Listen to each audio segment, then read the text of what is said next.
A dramatic new development has emerged in the expanding Middle East conflict.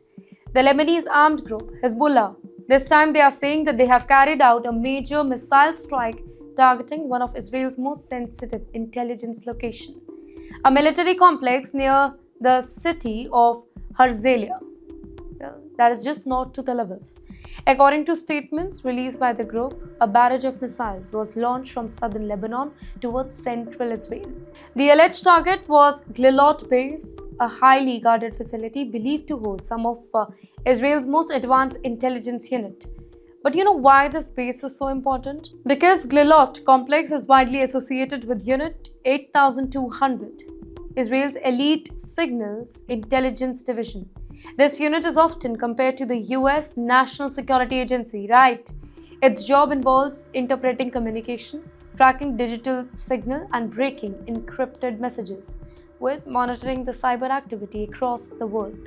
In simple terms, it is considered one of the most powerful cyber intelligence organizations in the Middle East. Here, Hezbollah claims that the missile barrage was part of a coordinated operation that is linked to the wider confrontation involving Israel and Iran.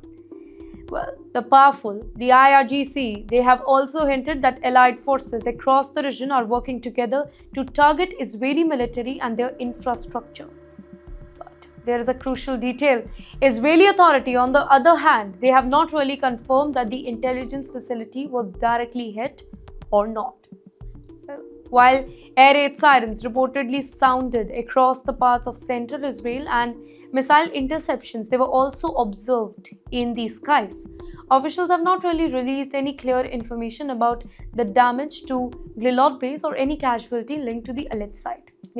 This uncertainty, it highlights a key reality of modern warfare. Information itself becomes part of a battlefield. Armed groups often announce strike to demonstrate strength and morale, while governments may limit the details about sensitive sites for the security reasons. In fact, the location of the alleged target is so strategically significant. The Glilot intelligence complex, it sits very close to the heart of Israel's technological and military network, near the major highways, military offices, and security headquarters. One successful strike on such a facility, it could carry not just military impact but symbolic value, sending a message that even highly protected intelligence centers are not beyond reach.